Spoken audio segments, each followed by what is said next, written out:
Hello everybody, welcome back to my channel educational panacea. My name is Bhanu Pratap. So guys, आज जो मैं content आपके साथ डिस्कशन करवाने वाला हूं that is section 155 to 159 of CrPC. तो लास्ट वीडियो जो सीआरपीसी के ऊपर मैंने आपके साथ बनाई थी उसमें मैंने एविडेंशियल वैल्यू ऑफ एफआईआर के ऊपर बताया था। इसके अलावा मैं सेक्शन 154 को बहुत ही अच्छे से एक्सप्लेन कर चुका हूं। इसके अलावा मैं लैंडमार्क जजमेंट जो ललिता कुमारी की वो आपके साथ डिस्कस कर चुका हूं। तो आप प्लीज मेरा डिस्क्रिप्शन जरूर चेक कर लीजिए। डिस्क्रिप्शन में मैंने सीआरपीसी के कंप्लीट इंटायर जो मेरी 28 वीडियोस हैं उनकी प्लेलिस्ट का लिंक है। उसके अलावा लेबर लॉस का लिंक दे रखा है, एविडेंस एक्ट का, और अभी मैंने सीपीसी की भी सीरीज शुरू कर दी है तो उसका भी लिंक मैंने दे रखा है। और अगर आपको मेरा चैनल नहीं मिलता या फिर आप बीच में से कोई पार्ट देख रहे हैं तो आप मेरे चैनल के लोगो पे क्लिक कर सकते हैं, नहीं तो आप यूट्यूब पे एजुकेशनल पेनासिया सर्च करें और वहां से आप टॉप पे प्लेलिस्ट का ऑप्शन देखेंगे, आपको सारी प्लेलिस्ट मिल जाएगी। लेबर लॉस की 60 प्लस वीडियोस हैं, 12 से ज्यादा कवरेज ऑफ द एक्ट मैंने करवा रखा है लेबर लॉस का, आप चेक कर सकते हैं। तो देखिए, सेक्शन 155 सीआरपीसी का कहता है ये आपके नॉन कॉग्निजेबल मैटर्स के रिगार्डिंग है। कई बच्चों ने मुझसे डाउट पूछा था इंस्टाग्राम पे कि सर ये ऑफेंस का और केस, ये दो वर्ड हमें सीआरपीसी में देखने को मिलते हैं, तो ऑफेंस और केस में क्या फर्क होता है एक्चुअली? क्योंकि कई जगह कॉग्निजेबल केस लिखा रहता है, कई जगह कॉग्निजेबल ऑफेंस लिखा रहता है। तो पहले मैं वो बता देता हूँ। देखिए, ऑफेंस तो आपका हो गया जो भी आपके आईपीसी में मेंशन है, जो भी एक्शन, मतलब जैसे आप अगर किडनैपिंग करते हैं, किडनैपिंग अपने आप में एक एक्टस रियस है। आप मर्डर करते हैं, आप थेफ्ट करते हैं, आप रॉबरी करते हैं, डकैती करते हैं, क्रिमिनल मिस अप्रोप्रिएशन करते हैं, क्रुएल्टी करते हैं, तो जो भी एक्ट आपके आईपीसी में मेंशन है जो ऑफेंस के रूप में, जब आप उनको कमिट कर देते हो तो उनकी कैटेगरी डिफाइंड है सीआरपीसी में। या तो वो कॉग्निजेबल कैटेगरी में आ रहे हैं या तो वो नॉन कॉग्निजेबल कैटेगरी में आ रहे हैं, ठीक है। अब जब उसमें प्रोसीडिंग स्टार्ट हो जाती है, जब वो ऑफेंस कमिट कोई व्यक्ति कर देता है, कोई एक्यूज जब उस ऑफेंस को कमिट कर देता है और उसमें जब प्रोसीडिंग स्टार्ट हो जाती है, जैसे कि मान लीजिए कंप्लेंट दर्ज हो गई या फिर एफआईआर दर्ज हो गई और उसके बाद इन्वेस्टिगेशन स्टार्ट हो रही है, तो दैट पर्टिकुलर कॉग्निजेबल ऑफेंस और that particular non cognizable offence what ever is in the IPC, that will become a cognizable case. तो वहां पे when the proceeding starts, anything which is cognizable, which you call cognizable offense, becomes the cognizable case, and anything which you call the non cognizable offense becomes the non cognizable case. तो this is the difference between कि कहीं पे offense क्यों लिखा हुआ है और कहीं पे case क्यों लिखा हुआ है। अब चलते हैं हम अपने 155 पे। आज सीआरपीसी में हमें ये करना है। देखिए, सेक्शन 155 कहता है कि जब कभी भी officer in charge of a police station, जो हमारे एसएचओ साहब हैं, ऑफिसर इंचार्ज हैं हमारे पुलिस स्टेशन के, इनको कोई इंफॉर्मेशन रिसीव होती है और एक ऐसे ऑफेंस की जो कि नॉन कॉग्निजेबल है, तो नॉन कॉग्निजेबल से मेरे दिमाग में एक इंप्रेशन क्या बननी चाहिए, पहले मैं उसको समझा देता हूं। देखिए, नॉन कॉग्निजेबल में आपका जो पुलिस ऑफिसर है वो आपको बिना वारंट के अरेस्ट नहीं कर सकता, बिकॉज अगर आप कॉग्निजेबल ऑफेंसेस और नॉन कॉग्निजेबल ऑफेंसेस की डिफरेंस बिटवीन भी देखेंगे तो कॉग्निजेबल ऑफेंसेस के अंदर police officer has the power to arrest you without the warrant, whereas in the cases of non cognizable offences the police officer needs a warrant from the magistrate. वो आपको direct बिना warrant के arrest नहीं कर सकता। और इसका दूसरा पर्सपेक्टिव ये है कि नॉन कॉग्निजेबल ऑफेंस उतने सीरियस ऑफेंसेस नहीं होते, उतने ज्यादा ग्रेव या हार्मफुल ऑफेंसेस नहीं होते, इसीलिए पुलिस ऑफिसर को डायरेक्ट ये पावर नहीं दी गई है। तो अब सवाल ये आता है कि सेक्शन 155(1) क्या कहता है। देखिए, समझ कि जब कभी भी पुलिस ऑफिसर को इंफॉर्मेशन रिसीव हुई, इंफॉर्मेशन किस चीज के रिगार्डिंग है, नॉन कॉग्निजेबल ऑफेंसेस की। चलिए, तो पुलिस ऑफिसर वही चीज करेगा, सब्सटेंस को रिकॉर्ड करेगा सबसे पहले बुक में, जो कि 154(1) में भी करता था। 154(1) किस चीज का है, तो 154(1) बात करता है आपका कॉग्निजेबल ऑफेंस का, कि जब कभी भी कोई इन्फॉर्मेंट को खबर लेके आता था कि कहीं पे कोई कॉग्निजेबल ऑफेंस कमिट हुआ है तो वहां पे उसको भी बुक में रिकॉर्ड किया जाता था। अगर वो रिटन में है तो रिटन में ले लिया जाता था, अगर वो ओरली होता था वो इन्फॉर्मेशन 154(1) की बात कर रहा हूं, तो उसको रिड्यूस इनटू राइटिंग कर दिया जाता था। तो यहाँ पे भी एक बुक के अंदर पुलिस ऑफिसर उसको मेंशन कर देगा। दूसरी चीज, यहां पे जो स्ट्रिक्ट वार्निंग लिखी हुई है क्लॉज 2 के अंदर कि no police officer shall arrest in a non cognizable case. अब यहाँ पे केस वर्ड का जिक्र है, नॉन कॉग्निजेबल केस, क्योंकि वो प्रोसीडिंग स्टार्ट हो रही है। जब आपने सब्सटेंस रिकॉर्ड कर लिया तो वो प्रोसीडिंग, वो ऑफेंस से अब केस बन गया। तो केस में बिना मैजिस्ट्रेट के ऑर्डर के कोई भी पुलिस ऑफिसर ना ही अरेस्ट कर सकता है ना ही इन्वेस्टिगेट कर सकता है। इसका मतलब ये हुआ कि जब कभी भी कोई नॉन कॉग्निजेबल ऑफेंस कमिट होता है और when you bring it into the notice of the officer in charge of the police station, जब आप उसकी नोटिस में ये बात लाते हैं कि साहब देखिए यहाँ पे नॉन कॉग्निजेबल ऑफेंस कमिट हुआ है, तो पहले वो मैजिस्ट्रेट को रेफर करेगा और उसके बाद मैजिस्ट्रेट इन्वेस्टिगेशन का ऑर्डर देगा, कहेगा कि नहीं जी चलिए आप मैजिस्ट्रेट आप इन्वेस्टिगेशन कर लीजिए, तब पुलिस ऑफिसर में इन्वेस्टिगेशन के साथ प्रोसीड करेगा। ये बात इंपॉर्टेंट है। अब यहां पे हमें एक चीज समझ में आती है, एक डिस्टिंक्शन समझ में आता है कि अगर कॉग्निजेबल ऑफेंस 154 के अंदर कमिट हुआ होता तो पुलिस ऑफिसर वहां पे बिना मैजिस्ट्रेट के ऑर्डर्स का वेट किए भी इन्वेस्टिगेशन को प्रोसीड कर सकता था। Point number 1। पॉइंट नंबर 2 कि ऐसा नहीं है कि कॉग्निजेबल ऑफेंसेस में मैजिस्ट्रेट इन्फॉर्म नहीं होता। पुलिस ऑफिसर जब इन्वेस्टिगेशन करता है तो जब उस मौके वारदात पे जाता है तो एक ऑक्यूरेंस रिपोर्ट भी सबमिट करता है। आज हम उसके ऑक्यूरेंस रिपोर्ट के ऊपर भी बात करेंगे। तो दोनों ही केस में, चाहे वो कॉग्निजेबल हो चाहे वो नॉन कॉग्निजेबल हो, police officer has to inform the magistrate. But non cognizable में स्पेसिफिकली क्या हो जाता है कि police officer has to take the prior permission of the magistrate in order to make the investigation of the non cognizable offence. मगर अगर ये cognizable offence होता तो पुलिस ऑफिसर को प्रायर जो परमिशन है उसकी आवश्यकता नहीं पड़ती मैजिस्ट्रेट की। अगली बात देखिए, once the magistrate has given the orders to the police officer, तो पुलिस ऑफिसर उसको उसी तरीके से प्रोसीड कर सकता है जैसे वो किसी कॉग्निजेबल केस में इन्वेस्टिगेशन में प्रोसीड करता है, मगर एक चीज छोड़ के। कौन सी वो चीज है? विदाउट वारंट अरेस्ट नहीं कर सकता। तो क्लॉज 3 आपका ये कहता है 155 का कि एक बार अगर पुलिस ऑफिसर को परमिशन मिल गई मैजिस्ट्रेट से, तो जैसे किसी भी कॉग्निजेबल केस में पुलिस ऑफिसर इन्वेस्टिगेशन को कंडक्ट करता है, सिमिलरली इन दैट मैनर वो सारी पावर एक्सरसाइज करेगा पुलिस ऑफिसर एक नॉन कॉग्निजेबल केस के अंदर भी। मगर एक पावर एंजॉय नहीं कर सकता, और वो पावर कौन सी है?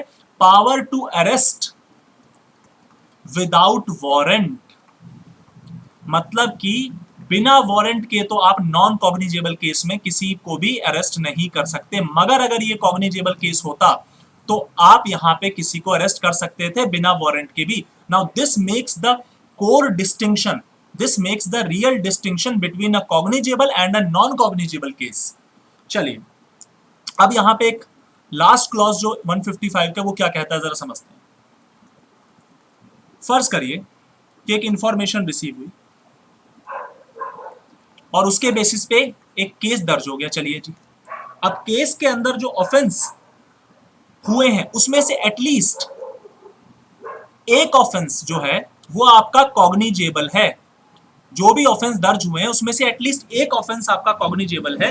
तो अब सवाल आता है कि अगर बाकी सारे नॉन कॉग्निजेबल हैं और एक कॉग्निजेबल है तो पुलिस ऑफिसर कैसे प्रोसीड करेगा? तो यहां पे पुलिस ऑफिसर को एक एक्सप्लिसिट पावर दे रखी है कि वहां पे अगर एक भी ऑफेंस कॉग्निजेबल है, मतलब दो या दो से ज्यादा ऑफेंस हो रखे हैं और एक ऑफेंस कॉग्निजेबल है या फिर दो ऑफेंस कॉग्निजेबल है, तो वहां पे police officer can conduct the investigation और police officer can treat it the complete cognizable case. मतलब कि यहां पे पुलिस ऑफिसर क्या करेगा?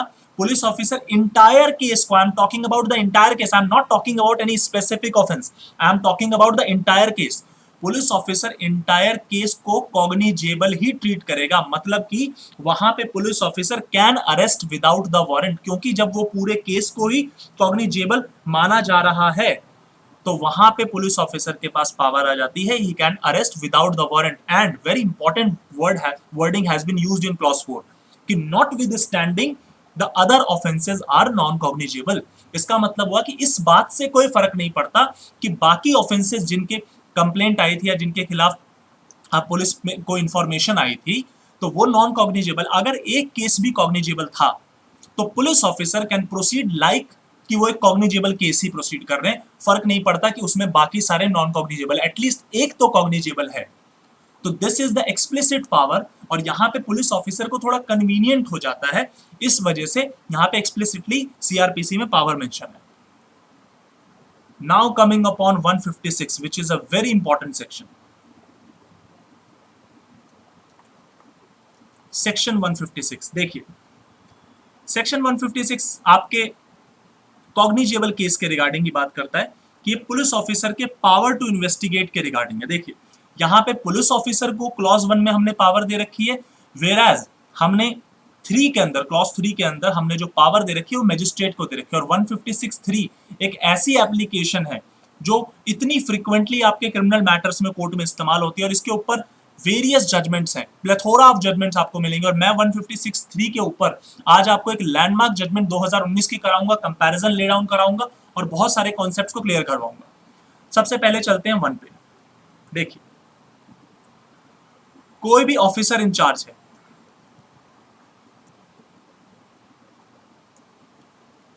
कोई भी ऑफिसर इंचार्ज है पुलिस स्टेशन का, तो क्या वो कॉग्निजेबल केस में मजिस्ट्रेट के ऑर्डर का वेट करेगा? मैं ऑलरेडी ये बात बता चुका, नहीं वेट करेगा। तो यहां पे मजिस्ट्रेट के ऑर्डर का वेट नहीं किया जाएगा, वो इन्वेस्टिगेशन स्टार्ट कर देगा। इन्वेस्टिगेशन स्टार्ट कर देगा कौन से मैटर्स में? कॉग्निजेबल मैटर्स में। तो यहां पे हम जिसकी बात कर रहे हैं, हम बात कर रहे हैं कॉग्निजेबल केस की। पहली बात कि यहाँ पे 156(1) जो है, 156(1) कह रहा है कि पुलिस ऑफिसर, जो भी ऑफिसर इंचार्ज है, उसके पास ये पावर है कि that he will not wait for the order of the magistrate, कि जैसे नॉन कॉग्निजेबल केस के अंदर उसको ऑर्डर ऑफ द मजिस्ट्रेट का वेट करना पड़ता था 155 के अंदर, मैंने ये बात बताई आपको। मगर 156(1) के अंदर उसको वेट नहीं करना और उसको कॉग्निजेबल ऑफेंस के लिए वो अपना इन्वेस्टिगेशन स्टार्ट कर देगा। कहां पे स्टार्ट करेगा? जहां पे उसका जुरिस्डिक्शन होगा।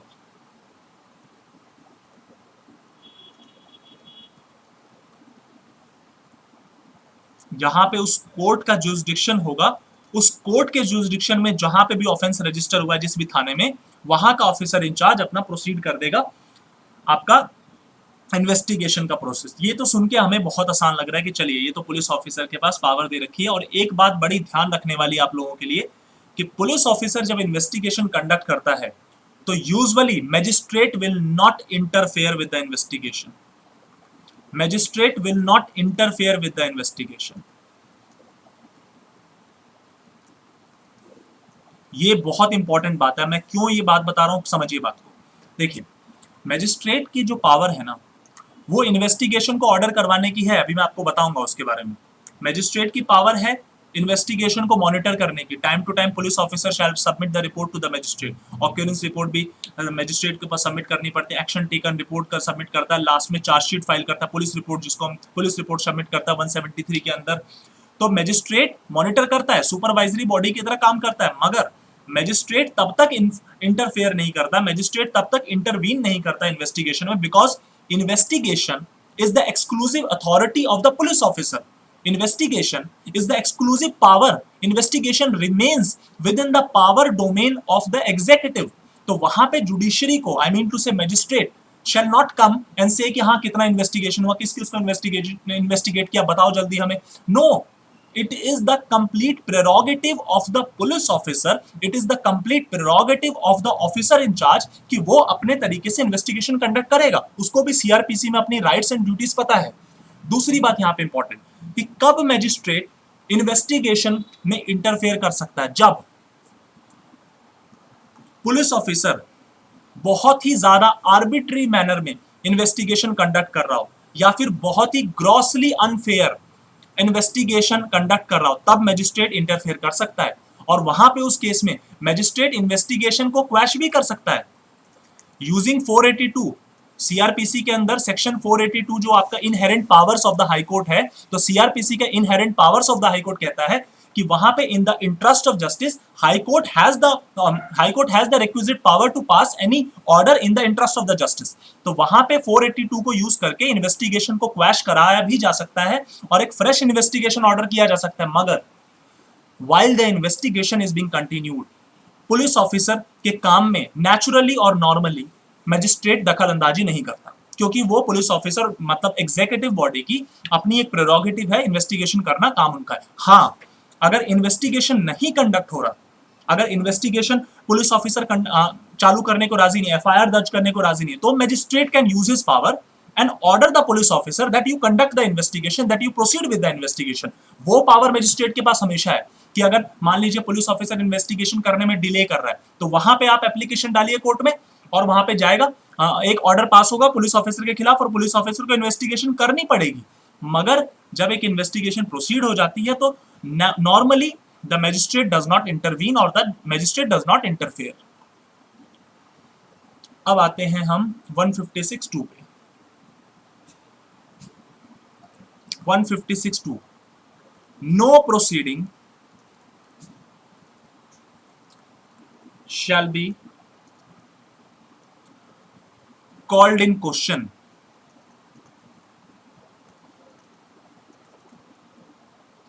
No proceeding shall be called in question of a police officer. किसकी प्रोसीडिंग की बात हो रही है यहाँ पे बात हो रही है पुलिस ऑफिसर के प्रोसीडिंग की, कि पुलिस ऑफिसर के द्वारा किए हुए प्रोसीडिंग को इस ग्राउंड पे क्वेश्चन नहीं किया जाएगा कि पुलिस ऑफिसर के पास इन्वेस्टिगेशन करने की पावर नहीं थी। और यूजुअली मैंने आपको ये चीज बताई है कि पुलिस ऑफिसर के इन्वेस्टिगेशन करने की जो पावर होती है उसको यूजुअली इंटरफेयर नहीं किया जाता। हाँ, अगर पुलिस ऑफिसर ग्रॉस इनजस्टिस करता है, अनफेयर करता है, और वो प्राइमा फेसाई भी ग्रॉस दिखती है कि वहां पे पुलिस ऑफिसर ने मिस्टेक ऑफ लॉ किया है, पुलिस ऑफिसर ने जानबूझ के आर्बिट्री एक्शंस लिए हैं, तो मजिस्ट्रेट कैन इंटरफेयर, वहां पे मजिस्ट्रेट ऑर्डर पास कर सकता है और वहां पे इवन हाई कोर्ट भी जो इन्वेस्टिगेशन हुई है उसको क्वैश कर सकती है, मगर other than that it shall not be called in question. Now coming upon 156(3) and it has a very bigger relevance. 156(3) तो आप यूं समझ लीजिए कि ये आपके पेपर में कंटिन्यूअसली और फ्रीक्वेंटली आने वाला सवाल है। पहले ये इकलौता एक लाइन का है, मगर ये बहुत इंपॉर्टेंट है। Any magistrate empowered under 190 sorry, any magistrate empowered under section 190 may order such an investigation as above mentioned। अब जरा यहां पे कहानी समझने की कोशिश करेंगे। पहले हम जो लाइन आपके लॉ में मेंशन है उसी को हम ब्रेक डाउन करेंगे और उसके बाद हम जजमेंट्स के साथ उसको समझाएंगे। देखिए, सबसे पहले आपको समझना पड़ेगा कि 2019 में एक 3 जजेस बेंच की Vinubhai Haribhai Malviya versus state of Gujarat की जजमेंट आई, तो वहां पे 3 जजेस बेंच ने एक एडवर्स ओपिनियन दिया, इवन कि एक कंफ्लिक्टिंग ओपिनियन दिया जो अभी तक का सिस्टम चल रहा था। 156(3) को हम हमेशा प्री कॉग्निजेंस इन्वेस्टिगेशन कहते हैं, या फिर हम इसको यूं समझते हैं कि 156(3) के अंदर जो इन्वेस्टिगेशन होती है वो प्री कॉग्निजेंस स्टेज की इन्वेस्टिगेशन होती है। वेयर एज अभी मैं आगे आपको बताऊंगा जो सेक्शन 202(1) की जो इन्वेस्टिगेशन होती है वो आपकी पोस्ट कॉग्निजेंस स्टेज की इन्वेस्टिगेशन होती है। दोनों में ही इन्वेस्टिगेशन मैजिस्ट्रेट ही ऑर्डर करता है, मगर 156(3) प्री कॉग्निजेंस स्टेज की बात करती है और 202(1) आपकी पोस्ट कॉग्निजेंस स्टेज की बात करती है। मगर अब यहां पे एक बड़ी इंटरेस्टिंग बात, 2019 में सुप्रीम कोर्ट ने Vinubhai Haribhai Malviya versus state of Gujarat की जजमेंट में कहा कि जो मैं अभी आपको बता रहा हूं प्री कॉग्निजेंस पोस्ट कॉग्निजेंस, इस पूरी बात को पलट के रख दिया 2019 की जजमेंट में। हालांकि वो सेम जजेस बेंच का ओपिनियन था, इसीलिए उसको लार्जर बेंच में रेफर किया जाएगा और अभी हमें एक कंक्रीट लॉ मिलेगा, उस पर भी मैं आऊंगा। तो पहले हम 156(3) को समझते हैं। Any magistrate empowered under 190। अब ये 190 क्या है? तो जो लोग सेक्शन 190 को इससे पहले नहीं पढ़े, मैं आपको बता देता हूं। 190 में मैजिस्ट्रेट डिफरेंट मैनर्स में कॉग्निजेंस लेता है, जैसे कि मैजिस्ट्रेट पुलिस रिपोर्ट जो आपके सेक्शन 173 के अंदर फाइल होती है उसमें कॉग्निजेंस ले सकता है।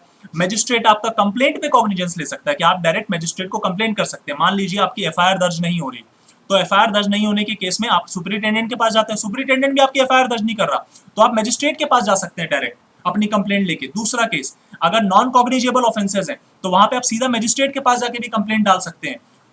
तीसरा कॉग्निजेंस लेने का जो 190 में तरीका है वो है सुओ मोटो कॉग्निजेंस, कि मैजिस्ट्रेट को अगर कोई इंफॉर्मेशन रिसीव होती है तो मैजिस्ट्रेट वहां पे सुओ मोटो कॉग्निजेंस भी ले सकता है, खुद से कॉग्निजेंस टेकअप कर सकता है। मगर यूजुअली क्या होता है मैं आपको बता देता हूं कि जब सुओ मोटो कॉग्निजेंस की बात आती है तो मैजिस्ट्रेट वो कॉग्निजेंस लेने से पहले ये इंश्योर कर लेता है एक बार कि इन्वेस्टिगेशन ऑर्डर कर देते हैं। तो वहां पे जब मैजिस्ट्रेट इन्वेस्टिगेशन ऑर्डर करता है तो वो 156(3) की पावर को इन्वोक करता है, पॉइंट नंबर 1। पॉइंट नंबर 2, अब इसी लाइन को देखने की कोशिश करिए कि any magistrate empowered under 190 may order such an investigation as above mentioned. इसका मतलब कि जो ऊपर इन्वेस्टिगेशन की हम बात कर रहे हैं, कहां पे बात कर रहे हैं, 156(1) में बात जो हमने अभी करी, जो पुलिस ऑफिसर इन्वेस्टिगेशन करता है उसको मैजिस्ट्रेट भी ऑर्डर कर सकता है। अब जब यहां पे इस लैंग्वेज को मैंने बोला कि उसको मैजिस्ट्रेट भी ऑर्डर कर सकता है, इसका मतलब कि यह सिचुएशन तब आती है जब पुलिस ऑफिसर इन्वेस्टिगेशन करने को राजी नहीं है। यह सिचुएशन तब आती है जब पुलिस ऑफिसर इन्वेस्टिगेशन कंडक्ट नहीं कर रहा, क्योंकि अगर पुलिस ऑफिसर नेचुरली एफआईआर दर्ज होने के बाद इन्वेस्टिगेशन करने को राजी है तो दिक्कत क्या है? अगर पुलिस ऑफिसर इन्वेस्टिगेशन कर ही रहा है तो प्रॉब्लम ही नहीं है। लेकिन प्रॉब्लम तब आती है जब पुलिस ऑफिसर एफआईआर दर्ज नहीं कर रहा, पुलिस ऑफिसर इन्वेस्टिगेशन कंडक्ट नहीं कर रहा, तो फिर आप क्या करेंगे? एज अ विक्टिम आपके लिए तो बड़ी मुसीबत हो जाएगी। तो वहां पे आप एक एप्लीकेशन लगाएंगे, कहां की? आप एक 156(3) की एप्लीकेशन लगाएंगे और आप मजिस्ट्रेट से रिक्वेस्ट करेंगे कि अगर आपकी एफआईआर दर्ज नहीं हुई तो मजिस्ट्रेट आपकी एफआईआर दर्ज करवाएगा, और उसके बाद उस एफआईआर दर्ज होने के बाद उस इंफॉर्मेशन के बेसिस पे आपका इन्वेस्टिगेशन प्रोसीड करवाएगा पुलिस ऑफिसर के द्वारा। This is why 156(3) has been made. और आपको, आप इसको एक तरीके से यूं समझ लीजिए कि 156(3) is an preemptive reminder to the police to exercise their power of investigation। कि अगर पुलिस ऑफिसर अपनी पावर ऑफ इन्वेस्टिगेशन को यूज नहीं कर रहे, जो उनको 156(1) में मिली हुई है, अगर पुलिस ऑफिसर इन्वेस्टिगेशन कंडक्ट नहीं कर रही, तो एज अ विक्टिम या एज एन एग्रीव्ड पार्टी आपके पास अधिकार है कि आप 156(3) की एप्लीकेशन मजिस्ट्रेट की कोर्ट में लगाइए। तो मजिस्ट्रेट आपकी एप्लीकेशन को कंसीडर करेगा और वहां पे मजिस्ट्रेट पुलिस ऑफिसर को ऑर्डर देगा कि भाई इन्वेस्टिगेशन शुरू करो, एफआईआर दर्ज करो और इन्वेस्टिगेशन शुरू करो। अब यहां पे सवाल आता है कि ये जो एप्लीकेशन है, क्या ये एप्लीकेशन एफिडेविट पे देना जरूरी है या नहीं है? इसके ऊपर सबसे पहले हम एक लैंडमार्क जजमेंट करते हैं। देखिए, जजमेंट का नाम है, क्वेश्चन आपने समझ लिया, मैं दोबारा कुछ इशू लिख देता हूं। हालांकि इशू है कि क्या जो एप्लीकेशन है, जो कंप्लेनेंट जो एप्लीकेशन लेके जाएगा 156(3) की, क्या वो स्worn ऑन एफिडेविट होनी चाहिए या नहीं होनी चाहिए? इसका आंसर आपको मिलेगा एक लैंडमार्क जजमेंट जिसका नाम है Priyanka Srivastava, Priyanka Srivastava versus state of Uttar Pradesh. 2015 की सुप्रीम कोर्ट की जजमेंट है ये।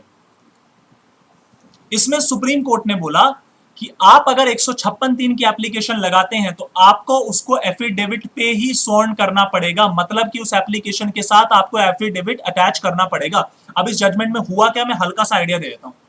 हुआ कुछ यूं कि एक व्यक्ति था, उसने काफी सारे बैंकों से पैसा ले रखा था। तो बैंकों ने क्या किया, जब वो पैसा नहीं चुका पा रहा था तो उसके बाद उन्होंने सारफेसी एक्ट लगा के उसका प्रॉपर्टी जो थी अटैच करनी शुरू कर दी।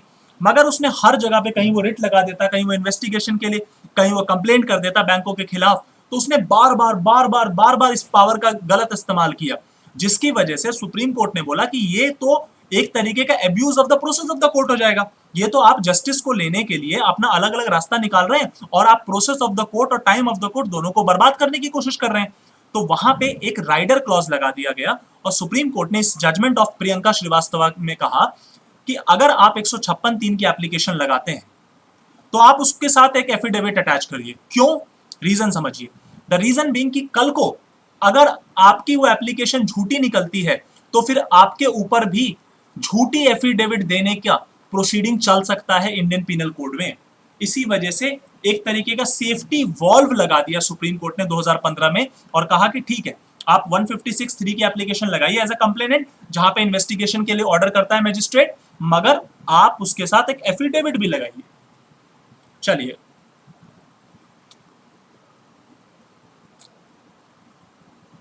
अब चलते हैं हम दूसरी जजमेंट में।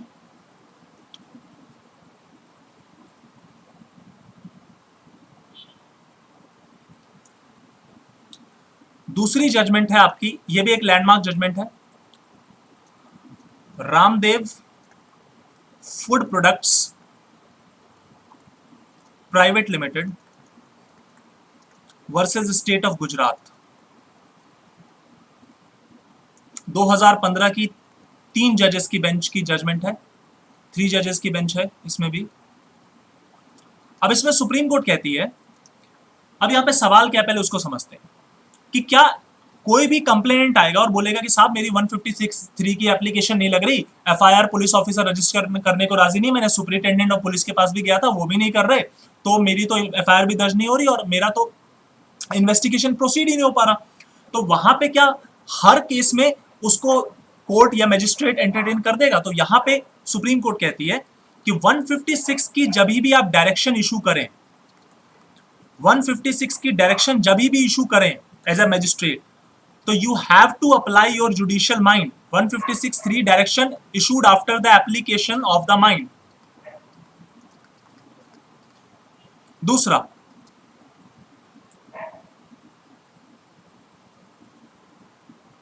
आपको क्रेडिबिलिटी ऑफ इंफॉर्मेशन को भी जज करना चाहिए। जब आप 156(3) का ऑर्डर इशू करेंगे पुलिस ऑफिसर को इन्वेस्टिगेशन करने के लिए, तो वहां पे आप क्रेडिबिलिटी ऑफ द इंफॉर्मेशन को भी जरूर जज कर लें, ताकि आप इसको वेग या फिर कोई फ्रिवोलस एप्लीकेशन को एंटरटेन ना करें। तो 156(3) के रिगार्डिंग सुप्रीम कोर्ट ने यह बात बोली, किसकी जजमेंट में? Ramdev food products private limited की जजमेंट में। अब चलते हैं हम इसकी कुछ लैंडमार्क जजमेंट्स पे, जिसके बाद कुछ कॉन्फ्लिक्ट्स को रिजॉल्व करना है हमें। देखिए, एक जजमेंट आई देवारापल्ली लक्ष्मी नारायणन रेड्डी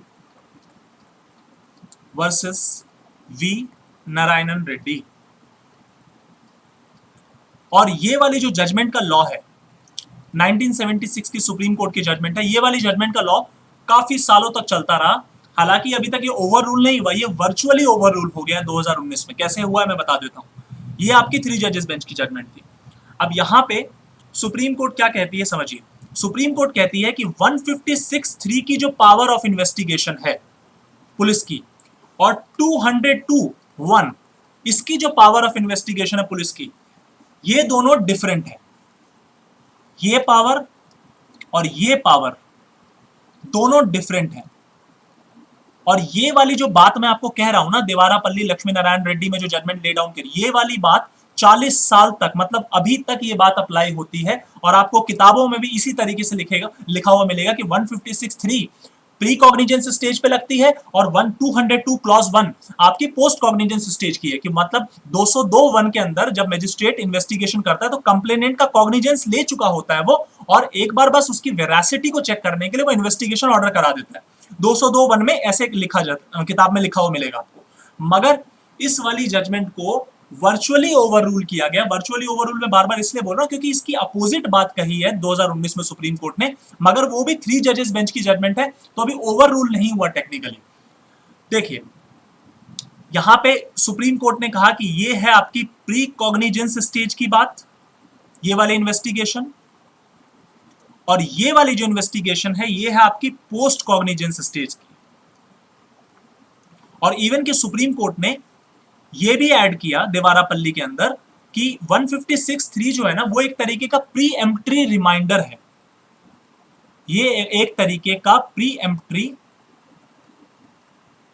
रिमाइंडर है आपका पुलिस ऑफिसर का, कि पुलिस ऑफिसर अपनी जो पावर्स हैं उसकी 156 के अंदर वो उसको इस्तेमाल करे। ये एक तरीके का आपका प्री एम्प्ट्री रिमाइंडर है, ठीक है।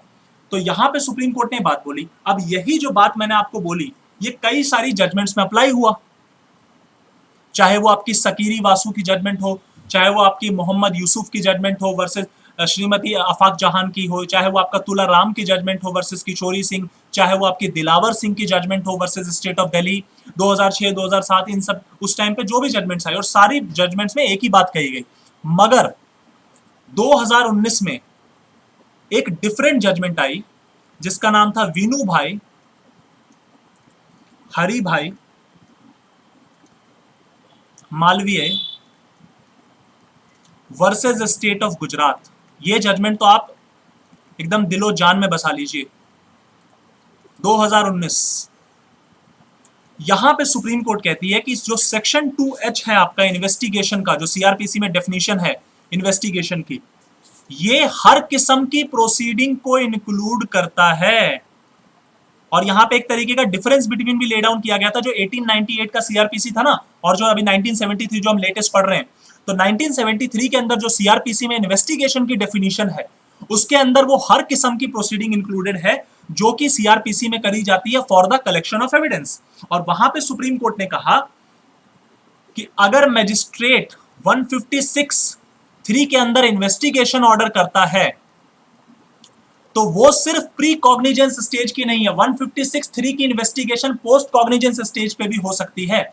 यहां पे सुप्रीम कोर्ट ने एक और बात बोली कि नॉर्मली क्या होता था कि 156(3) की इन्वेस्टिगेशन तब ऑर्डर होती थी जब एफआईआर वगैरह दर्ज नहीं हुई है, तो जो मजिस्ट्रेट क्या करता था, 156(3) की एप्लीकेशन पे एफआईआर का ऑर्डर दे देता था, और एफआईआर का ऑर्डर हो जाने के बाद मतलब पुलिस ऑफिसर एफआईआर दर्ज करता था और इन्वेस्टिगेशन शुरू करता था। और 202(1) की जो आपकी कॉग्निजेंस थी वो आपकी पोस्ट कॉग्निजेंस होती थी कि मजिस्ट्रेट के पास कोई कंप्लेंट लेके आया और कंप्लेंट को कॉग्निजेंस लेने के बाद एक इन्वेस्टिगेशन ऑर्डर कर दिया मजिस्ट्रेट ने, तो वो आपकी पोस्ट कॉग्निजेंस थी। मगर यहां पे सुप्रीम कोर्ट ने बोला, और ध्यान रखना ये भी 3 जजेस बेंच की जजमेंट,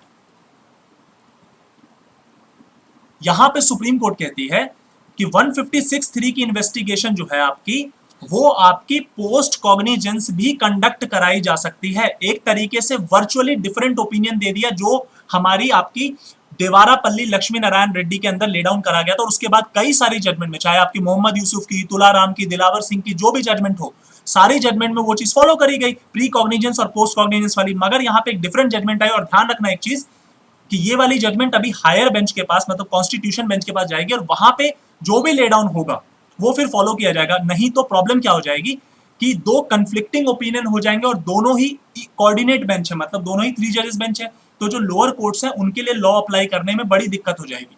लेकिन अभी अप्लाई क्या होगा तो वो आप समझ लीजिए, अभी आपकी देवारापल्ली ही चलेगी, क्योंकि मैक्सिमम वही अप्लाई होती रही है। हाँ, ये जब हायर बेंच पे जाएगी, कॉन्स्टी बेंच पे जाएगी, और अगर देवारापल्ली को ओवर रूल कर दिया तो उसके बाद जो वीनू भाई में लॉ ले डाउन है वो वीनू भाई एप्लीकेबल हो जाएगा पूरी इंडिया में। तो यहां पे सुप्रीम कोर्ट ने 156(3) के रिगार्डिंग बोला। इसके अलावा वीनू भाई के जजमेंट में सुप्रीम कोर्ट ने 173(8) का, जो आपका फर्दर इन्वेस्टिगेशन की बात करते हैं, पुलिस रिपोर्ट वाला जो 173 का सेक्शन है ना आपका, उसके अंदर, तो उसके रिगार्डिंग में बात है। मगर जब मैं 173 की बात करूंगा तब मैं उसमें आपको ये जजमेंट दोबारा बताऊंगा। तो ये जजमेंट्स मैंने आपको कराई है जो कि आपकी इंपॉर्टेंट जजमेंट्स हैं, और आपको पेपर में 156(3) के रिगार्डिंग बहुत ज्यादा इंपॉर्टेंट है। दूसरी बात, एक जजमेंट पे मैं आपकी सेपरेट एक वीडियो बना दूंगा, सकीरी वासु, ये लैंडमार्क जजमेंट है। मैं आपको हल्का सा आइडिया दे देता हूं। सकीरी वासु में रेलवे पुलिस ने और आर्मी पुलिस ने एक व्यक्ति के सुसाइड में इन्वेस्टिगेशन किया और ये पता लगाया कि नहीं वो सुसाइड था, किसी का मर्डर नहीं था। उसके फिर जिस आर्मी मैन के, जिसका वो फादर थे, जिसकी डेथ हुई आर्मी मैन की, मेजर था वो, तो उसके फादर ने इन्वेस्टिगेशन करने के लिए बोला और बोला कि सीबीआई से इसकी इन्वेस्टिगेशन कराया जाए।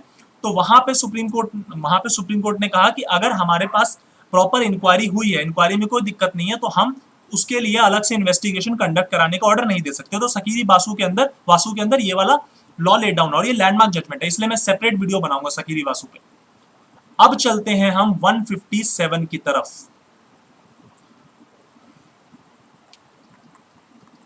157 कराने से पहले आपको मैं एक चीज बता दूं कि 157 आपका इन्वेस्टिगेशन का पूरा प्रोसीजर ले डाउन करता है। क्या एफआईआर होने से पहले पुलिस ऑफिसर इन्वेस्टिगेशन के स्पॉट इन्वेस्टिगेशन करने पहुंच सकता है या नहीं? जवाब है हाँ। FIR is not a mandatory term कि नहीं, अगर आपको इन्वेस्टिगेशन प्रोसीड करना है तो आपको एफआईआर दर्ज होनी चाहिए, एफआईआर होनी चाहिए। नो, अगर आपको कोई ऐसी इंफॉर्मेशन कॉग्निजेबल ऑफेंस के रिगार्डिंग मिल भी गई है और इंफॉर्मेशन मिक्स है, मतलब क्रेडिबल भी है, नॉन क्रेडिबल भी है, तो आप साइट पे पहुंचिए, साइट में देखिए, वहां जिस साइट पे वो प्लेस ऑफ ऑक्यूरेंस है, जहां पे वो क्राइम वारदात हुई है, वहां पे आप इंफॉर्मेशन लीजिए प्रॉपर, और वहां पे जो इंफॉर्मेशन होगी उसके बेसिस पे बाद में भी अपनी एफआईआर रिकॉर्ड कर सकते हैं। तो यहां पे लॉ ये कहता है कि जब कभी भी इंफॉर्मेशन रिसीव होती है,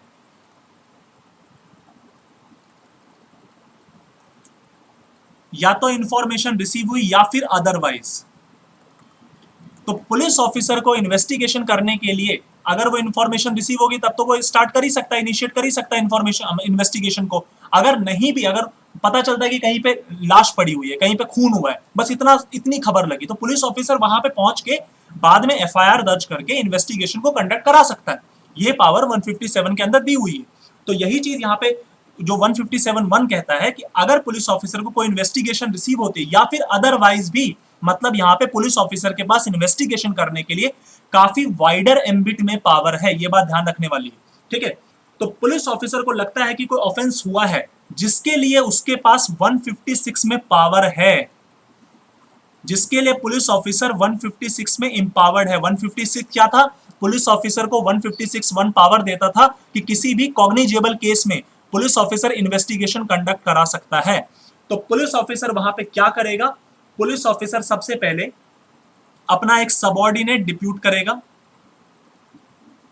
सबऑर्डिनेट डिप्यूट करेगा, सबसे पहली चीज।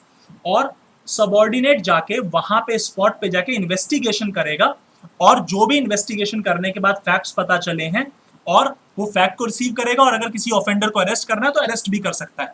ठीक है, तो यहां पे हमें क्या पता चला, यहां पे हमें ये पता चला कि अगर पुलिस ऑफिसर को इन्वेस्टिगेशन किसी वैलिड सोर्स से रिसीव हुई तो भी सही है। अगर पुलिस ऑफिसर को बस पता चला कि कहीं पे कोई ऑफेंस कमिट हुआ तो पुलिस ऑफिसर वहां पे अपने सबऑर्डिनेट को डिप्यूट करके वहां पे उस जगह पे पहुंचा के इन्वेस्टिगेशन कंडक्ट कराई जाएगी, और अगर अरेस्ट करना हुआ तो अरेस्ट भी कराएंगे। चलिए यहां तक तो समझ में आया।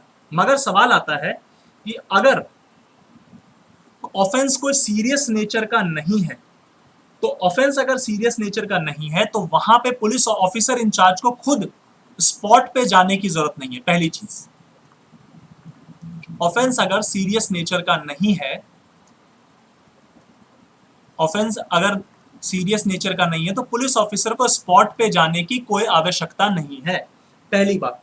दूसरी बात यहां पे कि पुलिस ऑफिसर अगर कोई रेप विक्टिम है मान लीजिए, तो उसका अगर स्टेटमेंट रिकॉर्ड करना है विक्टिम का, तो वहां पे वो उसके रेसिडेंस पे या फिर उसके प्लेस ऑफ चॉइस पे कराया जाएगा, और वहां पे जो जिसको रिकॉर्डिंग होगी वो वुमेन पुलिस ऑफिसर के द्वारा ही कराई जाएगी, in the presence of relative, in the presence of any guardian. तो ये आपका 157 है। देखिए होता क्या है कि जब कभी भी कोई एफआईआर दर्ज होती है तो पुलिस ऑफिसर इन्वेस्टिगेशन करने पहुंचता है, तो एफआईआर की एक कॉपी आपको पता होगा मजिस्ट्रेट को भी जाती है, तो मजिस्ट्रेट को ऑक्यूरेंस रिपोर्ट भेजनी होती है पुलिस ऑफिसर को। 157 के अंदर मजिस्ट्रेट को ऑक्यूरेंस रिपोर्ट भेजनी होती है, ये बड़ा इंपॉर्टेंट है। ऑक्यूरेंस रिपोर्ट के अंदर मजिस्ट्रेट क्या करता है देख लीजिए। ऑक्यूरेंस रिपोर्ट का मतलब एफआईआर की कॉपी जाती है with an endorsement,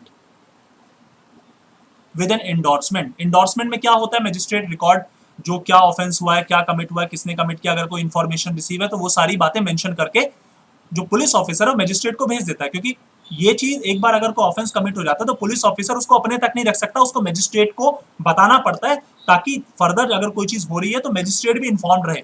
magistrate interfere नहीं करेगा मगर मॉनिटर जरूर करेगा, ये बात ध्यान रखना। ठीक है, तो 157 के अंदर जब कभी भी कोई ऑफेंस कमिट हुआ और पुलिस ऑफिसर वहां मौकाई वारदात पे पहुंचा, तो उसके बाद एफआईआर की तो कॉपी पुलिस ऑफिसर देगा ही। अगर पहले से इंफॉर्मेशन आ रखी है तब तो एफआईआर करा रखी है ऑलरेडी, वो दे देगा। नहीं तो अगर मौकाए वारदात पे पहुंचा और वहां पे जो इंफॉर्मेशन रिसीव होगी उसके बेसिस पे भी पुलिस ऑफिसर एफआईआर को बना सकता है, एफआईआर को दर्ज कर सकता है। ठीक है, अब वहां पे इंटरेस्टिंग पॉइंट क्या है कि पुलिस ऑफिसर को ये इमीडिएटली करना होता है। इमीडिएटली मतलब एज सून एज पॉसिबल, जितना जल्दी हो सके, क्योंकि अगर पुलिस ऑफिसर यहां पे डिले करता है तो देयर आर चांसेस कि कल को प्रोसिक्यूशन कोई नई कहानी बना सकता है, कल को प्रोसिक्यूशन एविडेंस को फैब्रिकेट कर सकता है, क्योंकि किसी भी कॉग्निजेबल ऑफेंस में FIR is a very vital piece of evidence. FIR हमें जो टाइमिंग ऑफ ऑक्यूरेंस है, जो स्टेट ऑफ ऑक्यूरेंस है, उन सब के बारे में बहुत ही एक्यूरेट जानकारी देता है। इसीलिए वहां पे एफआईआर के साथ जो ऑक्यूरेंस रिपोर्ट है, एफआईआर के साथ इंडोर्समेंट है, उसको मजिस्ट्रेट तक पहुंचना बड़ा जल्दी, मतलब जितना जल्दी हो सके उतना जल्दी इसलिए जरूरी है क्योंकि अगर वो लेट पहुंचेगा तो प्रोसिक्यूशन कोई भी नकली स्टोरी फ्रेम कर सकती है, जिस तरीके से एक्यूज्ड के खिलाफ विक्टिम को नकली स्टोरी फ्रेम कर सकता है। सिमिलरली देयर आर चांसेस कि जो प्रोसिक्यूशन है वो किसी प्रकार की फैब्रिकेशन कर सकती है, किसी प्रकार का एम्बेलिशमेंट प्रोवाइड कर सकती है, जिसके बाद एक्यूज्ड के लिए बड़ी मुश्किल हो जाएगी। तो ये चीज, ये बैलेंस बनाने के लिए एक ड्यूटी डाली गई। दूसरी बात कि अगर ऑफिसर इंचार्ज, ये 157 के अंदर ही जो इसका क्लॉज 2 है वो कहता है, 157(2) कहता है कि जो भी बातें ऊपर लिखी हैं आपकी, जो मैंने आपको अभी बताई, पुलिस ऑफिसर को उसको अपनी रिपोर्ट में मेंशन करना है।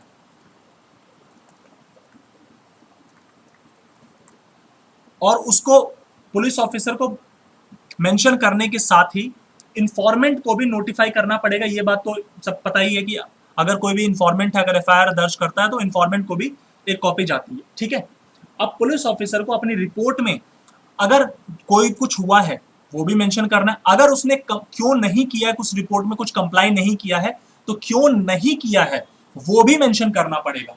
कि अगर पुलिस ऑफिसर ने प्रोसीड नहीं किया इन्वेस्टिगेशन करने के लिए, कहा कि ये सीरियस नेचर का ऑफेंस नहीं है, तो police officer has to state the reason, police officer has to explain the reason why this was not of a serious nature, why this offence was not of a serious nature. ये police officer को explain करना पड़ेगा, जो officer in charge of a police station है। तो यहां पे 157 में एक ड्यूटी भी डाली गई रिपोर्ट फाइल करने की, और वो रिपोर्ट किस मैनर में फाइल करी जाएगी, तो 158 डिफाइन करता है कि स्टेट गवर्नमेंट बताएगी कि रिपोर्ट को किस मैनर में फाइल करना है। अब देखिए बड़ी इंटरेस्टिंग चीज, एक सेक्शन है 159।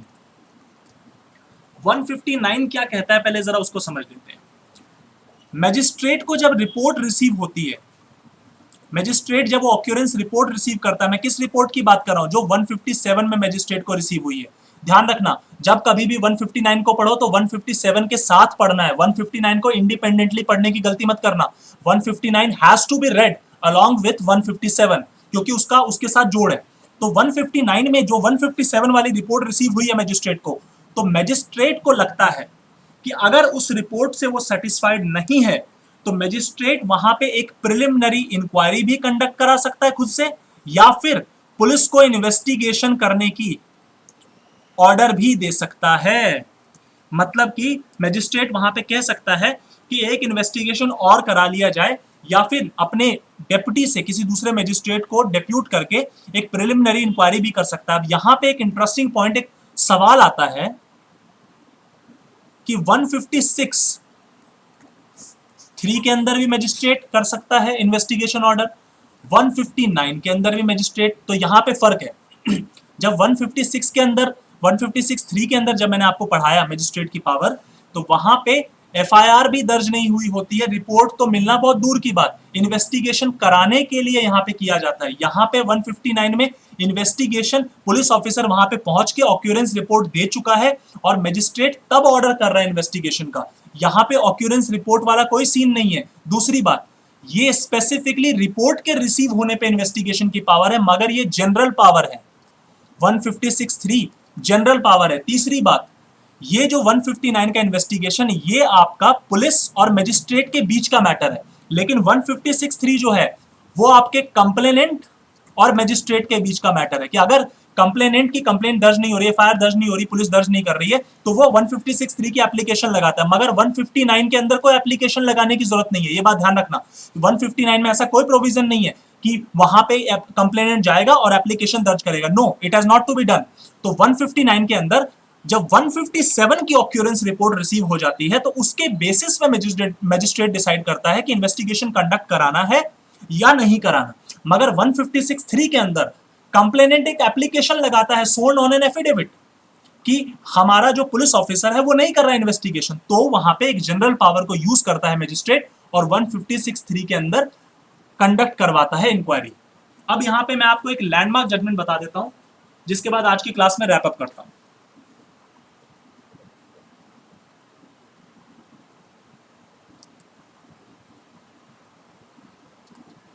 जजमेंट का नाम है Arjun Marik versus state of Bihar, 1994 Supreme court.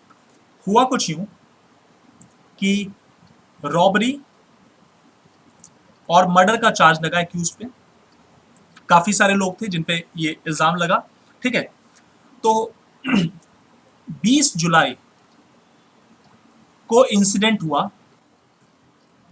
और 22 जुलाई को ऑक्यूरेंस रिपोर्ट फाइल करी गई, थर्ड डे पे। जब 157 की जो ऑक्यूरेंस रिपोर्ट थी वो 22 जुलाई को फाइल करी गई, तो 20 जुलाई को इंसिडेंट हुआ, 22 को फाइल करी गई। तो अब यहां पे 21 संडे पड़ रहा था, तो जब 21 जुलाई संडे पड़ रहा था, तो वहां पे प्रोसिक्यूशन ने बोला कि साहब बिहार में ना अगर मर्डर भी हो जाए तो संडे अगर पड़ रहा है तो रिपोर्ट वगैरह मजिस्ट्रेट को नहीं जाती। तो सुप्रीम कोर्ट ने पहली बात तो इस तरीके को, इस मैनरिज्म को क्रिटिसाइज किया, बोला कि ये बहुत गलत चीज है। दूसरी बात सुप्रीम कोर्ट ने बोला कि थर्ड डे पे आप ऑक्यूरेंस रिपोर्ट फाइल कर रहे हो, जहां पे आपके पास पूरा चांस है कि आप उस स्टोरी को फैब्रिकेट कर सकते हो। दूसरी बात, आपके पास कोई स्ट्रॉन्ग एविडेंस नहीं है। तो यहां पे सुप्रीम कोर्ट कहती है कि 157 के अंदर जब इन्वेस्टिगेशन को प्रोसीड कर रहा है एक पुलिस ऑफिसर, तो उसके बाद जब वो रिपोर्ट बनाएगा और अपनी इंडोर्समेंट लिख के देगा मजिस्ट्रेट को, तो that has to be done immediately. और वहां पे अगर उसे तीसरे दिन पे कर रहा है, 36 घंटे बीत जाने, 48 घंटे बीत जाने के बाद वो चीज करी जा रही है, दैट मींस कि वहां पे प्रॉपर टाइम मिल जाता है प्रोसिक्यूशन को कोई भी स्टोरी फ्रेम अप करने का। तो इस चीज को सुप्रीम कोर्ट ने बोला कि यहां पे अगर इस तरीके का डिले होता है 157 की रिपोर्ट फाइल करने में, तो वो डिले एक्यूज के फेवर में जाएगा और वो डिले प्रोसिक्यूशन के अगेंस्ट जाएगा। तो ये लैंडमार्क जजमेंट है अर्जुन मारिक की। तो आज की क्लास हम यहीं पर रैप करते हैं। मैंने आपको 159 तक की जजमेंट्स के साथ लॉ बता दिया है। मैं आपकी सकीरी वासु की एक सेपरेट वीडियो बनाऊंगा, मैं लैंडमार्क जजमेंट को एक्सप्लेन करूंगा और एक दो जजमेंट्स में और महराज सिंह और रविंद्र महतो की आपके साथ डिस्कशन करूंगा, जिससे आपको ये जो टॉपिक है 156(3) और 157 अच्छे से क्लियर हो जाएगा। तो thank you so much guys for giving your precious time to me. Thank you very much.